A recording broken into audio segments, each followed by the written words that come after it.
Parte 7. Encontre os melhores investimentos.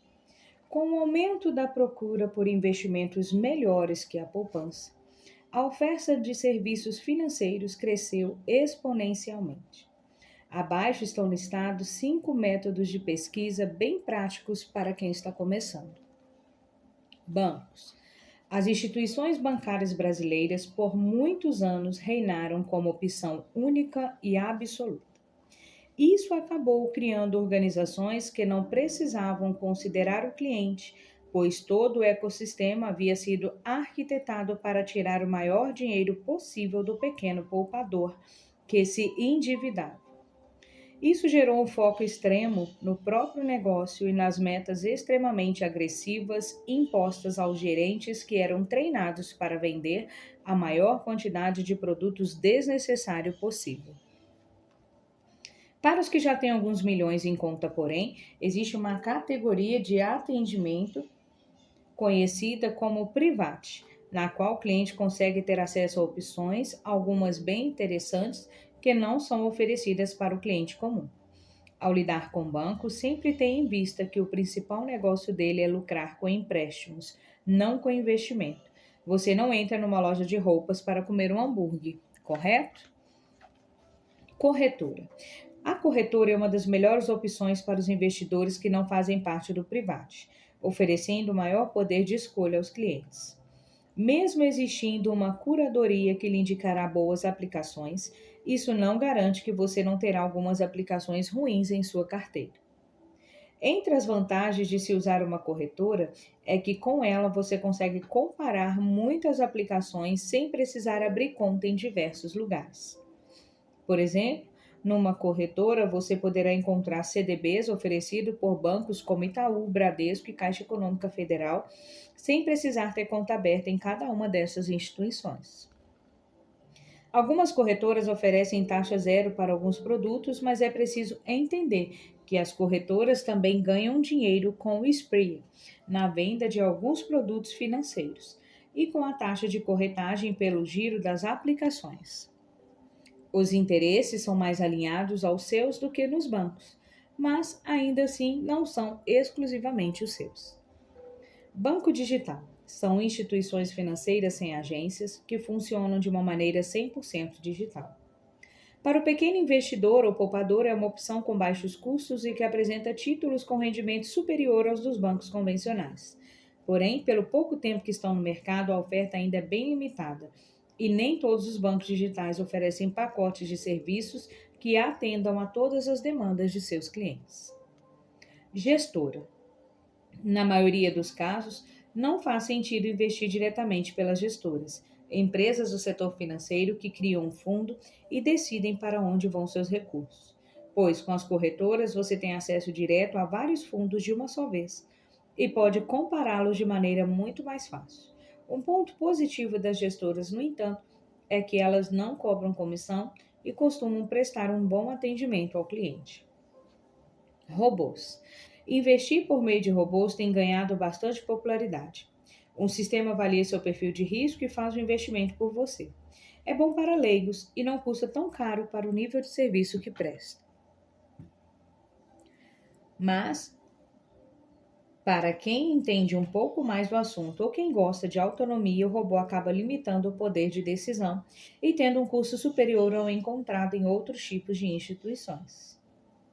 Olhe os sinais, fuja dos ruídos. Todos os dias nós nos deparamos com uma série de informações que interferem na forma como tomamos decisões. Algumas dessas informações são úteis, mas uma grande parte deles não é o poder, inclusive atrapalhar a tomar a decisão correta. Por isso, uma das coisas mais importantes para o investidor ter sucesso é a capacidade de separar o que é ruído do que é sinal. Em outras palavras, determinar quais são as informações úteis e as que apenas servem para confundir. E isso nem sempre é fácil. Apesar de a teoria parecer tranquila, o ser humano em grupo possui a tendência de fazer as coisas da mesma forma que os demais. Por causa disso, muitos investidores, em vez de olhar para os fundamentos de uma empresa, observar as suas projeções e a saúde financeira do negócio, acabam sendo influenciados por dicas informais que receberam de conhecidos ou por notícias que leram na mídia de maneira descontextualizada. Quando você age dessa forma, está apenas prestando atenção aos ruídos. Um bom exemplo é o ano de 2002 no Brasil. Naquele momento, a possível eleição do Luiz Inácio Lula da Silva era vista com grande pessimismo pelo mercado. De janeiro a outubro, períodos de eleições, a bolsa chegou a despencar mais de 30%, enquanto a cotação do dólar disparava em mais de 50% até a véspera do primeiro turno. No fim, o que aconteceu? De 2002 a 2008, vimos a bolsa subir cerca de 400%. Os sinais positivos sempre estiveram presentes. As ações em 2002, devido ao pessimismo do mercado, estavam com um volátil muito baixo e com baixo preço em dólar, já que o câmbio havia depreciado demais. Além disso, tivemos um governo Lula que, em matéria econômica, mostrava-se prudente. Havia indicadores mostrando melhora na economia ainda no final de 2002, e o mundo passava pelo famoso boom das commodities. Este sim, um grande impulso para a nossa economia. Mas como seria possível identificar estes sinais quando se vive um momento de maior turbulência econômica? Uma das formas mais úteis é olhar para os grandes ciclos do mercado. O método parte de uma abordagem em que se avalia primeiro o quadro de valorização, ou seja, se o mercado está caro ou barato pelos fundamentos das empresas. Em seguida, olha-se para o cenário macroeconômico, passando por indicadores que mensuram o pulso das atividades econômicas e os de sentimento empresarial, que indicam se o humor para investimentos está se deteriorando ou ficando mais positivo ao longo do tempo. O objetivo tem de ser identificar situações de baixo e alto risco para o sistema financeiro, ter visão de longo prazo e reduzir os vícios de leitura de informações de mercado, que podem estar enviesados naquele momento de maior volatilidade. Dimensão da valoração. Sem ter uma noção da valoração do mercado de ações, ou seja, sem saber se determinado ativo está caro ou barato, o investidor não saberá de forma mais exata sobre o risco que está assumindo ao longo prazo. Para entender como isso pode funcionar na prática, um dos cálculos mais utilizados é o do preço sobre lucro, o famoso PL. Na prática, quanto menor ele for, mais barato está o ativo. Imagine que você comprou uma empresa por R$1 milhão e ela distribui anualmente um lucro de R$100 mil. Se fôssemos utilizar o indicador PL, teríamos um preço, R$1 milhão, sobre lucro R$100 mil de 10, o que significa que 10 anos serão necessários para obter o capital de volta por meio dos lucros distribuídos. Se essa mesma companhia distribuísse R$200 mil de lucro, teríamos um PL de 5, ou seja, ela estaria mais barata para a compra. É claro que olhar para esse indicador de forma isolada pode ser prejudicial, mas ele é importante como um complemento de análise. O indicador aponta, mas não determina. Diferentemente de mercados maduros como o norte-americano, encontrar um histórico completo de PL dos ativos negociados pela Bolsa Brasileira é bem difícil. Muitas empresas quebraram, compraram ativos ou foram compradas, e existem PLs distorcidos por resultados estratosféricos ou muito baixos daquelas empresas, o que prejudica a média. Na internet, pesquisando por uma ferramenta que auxiliasse o uso do PL nas avaliações, me deparei com o blog HC Investimentos, que havia realizado um estudo com cálculo histórico até 2011. Conversei com Ricardo Kerbet, um dos autores do estudo, e juntos alimentamos uma planilha até os dias de hoje. De forma geral, o PL das ações no Brasil é mais baixo. Isso pode ser um benefício muito importante para o futuro, mesmo que o investidor saiba que existem alguns motivos tangíveis para isso, como o risco Brasil. Recentemente, tomei a decisão de trocar minhas posições de ITU-B3, ações do Itaú ordinárias, por ações de ITS-A4, ações da Itaúsa preferenciais, pois elas estavam com um PL mais caro. E apesar de ligadas, as duas empresas são distintas. A Itaúsa é um holding que controla participação em várias empresas. Como todo holding, enfrenta desafios que geram desconto maior em seu valor quando comparado a uma ação de uma empresa pura. Entre esses desafios estão menor liquidez no mercado e gasto com a própria estrutura. O acionista Itaúsa ainda acaba comprando uma cesta de ações que às vezes nem gostaria de ter em seu portfólio. Apesar de ser um indicador muito importante, o PL não diz tudo. Por exemplo, se a ação da empresa A apresenta um PL de 12, enquanto a ação da empresa B apresenta um PL de 20, a primeira impressão é que a ação da empresa A está mais barata do que a da empresa B, e por isso vale mais a pena investir na empresa A. Sem aprofundamento, essa informação pode nos induzir ao erro. Vamos supor que, apesar da empresa B ter um PL maior, ela dobra de tamanho todo ano, enquanto a empresa A apenas mantém seus lucros constantes. Essas novas informações fazem toda a diferença. Isso porque, se o preço das ações permanecer constante e a empresa B dobrar seu lucro, o PL irá para 10, fazendo com que ela se torne uma alternativa mais barata do que a empresa A, sendo necessário apenas tempo para revelar isso. Onde você encontra o PL de empresas? Economática, serviço pago. Fundamentos, serviço gratuito. Dimensão de indicadores macroeconômicos. Essa dimensão serve para averiguar o pulso do mercado no médio e longo prazo. As sinalizações de indicadores macroeconômicos se modificam lentamente e, por essa razão, podem se distanciar dos ruídos do dia a dia. Aqui é importante entender que existem indicadores diferentes. Um deles é o que chamamos de antecedentes, que antecipam o andar da economia. O outro indicador são os chamados atrasados, que mostram algo que já aconteceu. O Produto Interno Bruto, o PIB, é um exemplo de indicador atrasado, pois seu valor reflete toda a movimentação ocorrida na economia. Por isso, dê preferência aos indicadores antecedentes, que antecipam o que vai acontecer. Um interessante, por exemplo, é o indicador referente ao consumo do papelão ondulado. Apesar de indicar algo que ocorreu no passado, a compra de papel para embalagem no último mês, se o índice de alta for recorrentemente positivo, pode indicar que a atividade industrial também está positiva e que a economia do país tem possibilidade de melhora. Saber interpretar cada um desses indicadores é importante para que eles não acabem atrapalhando sua decisão. Um fato isolado em um setor, por exemplo, pode ter um impacto negativo em um índice que não é necessariamente relacionado à economia geral do Brasil. Isso ajuda, mas para o investidor comum pode ter pouco impacto. Dimensão do sentimento. Esta dimensão revela o ânimo dos investidores em relação a perspectivas do mercado. Ela exerce enorme influência sobre os preços, mas não pode ser mensurada de forma exata pelo estudo de finanças modernas. Sua aplicação se dá em especial no médio e longo prazo. Em certas circunstâncias, a movimentação de preços e os indicadores de sentimento sobrepujam as sinalizações apresentadas pelos indicadores macroeconômicos, preenchendo suas lacunas. Em outras palavras, quando há um sentimento positivo ou negativo em relação ao mercado, esse mesmo sentimento tem o poder de induzir o aumento ou a queda dos preços.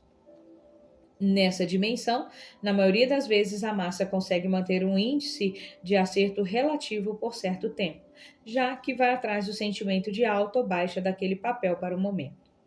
O maior erro desses investidores, no entanto, é perder muito dinheiro quando há uma reversão de tendência, pois é muito difícil acertar o momento da mudança. Para exemplificar, vamos a alguns exemplos.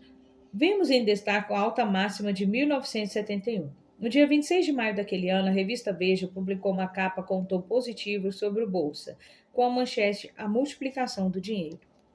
Um outro exemplo é a Veja de 9 de fevereiro do mesmo ano trouxe uma capa alarmante com cores fortes e tons sombrios. Ela anunciava o Brasil em crise, a inflação, a recessão, o desemprego, as dívidas. E em 2008, no auge da bolsa pré-crise, a mídia mais uma vez estava muito otimista. A revista Isto É publicou uma edição que prometia ensinar o leitor como ganhar na bolsa, com a experiência de quem já havia lucrado até 1,5 bilhão. A ação do sentimento é notada quando alguma aplicação começa a render muito. Quando o Bitcoin esteve com a cotação nas alturas, é que todos começaram a ouvir sobre o assunto. E quando a bolsa subiu tudo que tinha de subir, é que as pessoas começaram a se sentir tentadas a comprar. Somos influenciados por notícias, capa de revistas, conversas de escritório, opinião de famílias e amigos. Com o tempo, o feeling fica mais apurado. Se todos estiverem falando que algo é uma oportunidade, pense que é impossível isso fazer sentido, pois a grande massa está sabendo do assunto. E se deixou de ser oportunidade, virou um erro para o investidor atento. Dimensão da ação dos preços. Esta dimensão serve para avaliar a saúde de uma tendência no curto prazo do seu time. Um de seus princípios é buscar indicadores que identifiquem logo no início o nascimento de uma tendência de alta. Aqui, nós utilizamos conceitos básicos de preço, volume, volatilidade para entender como está a zona de guerra, como os investidores de maior porte. No jargão do mercado, trata-se da análise técnica. Ela tenta, por meio do estudo de diferentes dados relativos ao mercado, tendências e variações, descobrir oportunidades de ganho por meio dos padrões que aparecem nas oscilações do preço das ações. Isso é possível porque, idealmente, a formulação do preço de uma ação não é dada somente pela situação macroeconômica do país ou por notícias sobre determinada empresa, mas sim pela maneira como compradores e vendedores reagem a esses fatos na tomada de decisões dentro da bolsa de valores. Essas reações acabam formulando alguns padrões nos gráficos de análise de ações, e com eles tentamos entender se a ação está em tendência de alta ou baixa. Não vou me aprofundar na análise gráfica, mas aqui estão alguns indicadores nos quais investidores podem se basear para o curto prazo. Suporte e resistência. Representa os patamares mais baixos e altos, respectivamente, que constituem pontos onde as ações tendem a cair ou subir. Quando uma ação bate muitas vezes no mesmo preço alto, configura-se que o chamamos de resistência. Quando o preço bate diversas vezes no preço baixo, chamamos de suporte. A importância disso é que, sob a ótica da análise técnica, o ativo tende a voltar sempre que atinge um desses pontos, mas, quando rompe, pode quebrar a tendência e seguir indefinidamente. Índice de Força Relativa, IFR. Considera as forças compradoras e vendedoras para ilustrar o fôlego de uma ação. É medido de 0 a 100 e sua análise pode ajudar a indicar oportunidades de curto prazo. Quanto mais baixo, melhor a oportunidade de compra. Como podemos ver, o Itaú, um grande fundo de ativo geral, são caracterizados por um IFR baixo. Volume financeiro. Indica a quantidade de dinheiro negociado em determinado período. Quanto maior o volume, maior a consistência da movimentação apresentada. Por exemplo, faz sentido olhar para o volume de compra e venda do mercado para entender como ele está agindo. Quando as dimensões se juntam e temos, por exemplo, um volume alto de negociações começando a acontecer, indicadores antecedentes apontam recuperação econômica e o mercado barato por meio do PL. É possível que o mercado esteja entrando em um momento de alta, e aí chega a hora de agir. Tesouro Direto, o primeiro investimento. A plataforma do Tesouro Direto é o destino de muitos pequenos investidores. Como já foi dito, é o tipo de investimento mais seguro do país, fácil de ser compreendido e acessado. Neste capítulo, iremos um pouco mais fundo e entenderemos como essa modalidade funciona, como investir nela e o que podemos esperar de seu rendimento. Comecemos então pela identificação dos 3 principais títulos do Tesouro Direto, que são disponibilizados para o investidor: o Tesouro Selic, o Tesouro IPCA e o Tesouro Prefixado. O Tesouro Selic é o título público que tem seu rendimento atrelado à taxa Selic over. Possui pouca oscilação ao longo do tempo e seu rendimento segue uma linha praticamente crescente. Vamos supor que Vanessa, uma investidora, ao ouvir falar muito bem sobre o Tesouro Direto, decidiu investir na plataforma. Ela reservou o total de R$500 para seu primeiro investimento. Na plataforma, decidiu escolher o Tesouro Selic 2023. Supondo que a taxa Selic permaneça constante na casa de 6,5% ao ano e que Vanessa destine mensalmente R$100 para seu investimento, de 31 de julho de 2018 até o dia 1 de março de 2023, temos o seguinte cenário. Valor bruto de resgate até 1 de março de 2023, R$ 6.474,35. Custos operacionais mais imposto de renda, R$ 176,37. Valor líquido de resgate até 1 de março de 2023, R$ 6.294,55. Esse número por si só talvez não diga muita coisa. Por isso, vamos imaginar essa mesma situação com a mesma investidora e os mesmos aportes, mas no investimento diferente, a poupança. Com a taxa Selic em 6,5% ao ano, seguindo a nova regra da poupança, temos que a rentabilidade da poupança seria 70% da taxa Selic mais TR. Porém, desde setembro de 2017, a TR esteve em 0%, como mostra a tabela seguinte. Por conta disso, para a simulação, irei considerar como rentabilidade da poupança apenas 70% da Selic, já que assim vem sendo durante todo o período em que o Brasil teve a taxa Selic na casa dos 6,5% ao ano. Pois bem, tendo tudo isso em mente, temos o seguinte cenário: 70% da Selic, 4,55% ao ano. Rendimento líquido da poupança, R$ 6.089,53. Não há custos a serem considerados, porque a poupança é um investimento isento de imposto de renda e não há uma taxa de 0,3% ao ano como no Tesouro. Ou seja, o rendimento final dela já é líquido. E mesmo assim, vemos que a poupança é uma alternativa pior do que o Tesouro Selic quando falamos de rentabilidade. Se considerarmos ainda um prazo de 20 anos, a diferença entre os dois investimentos chega a ser de R$ 9.331,21, podendo aumentar ainda mais o valor dos aportes se altere.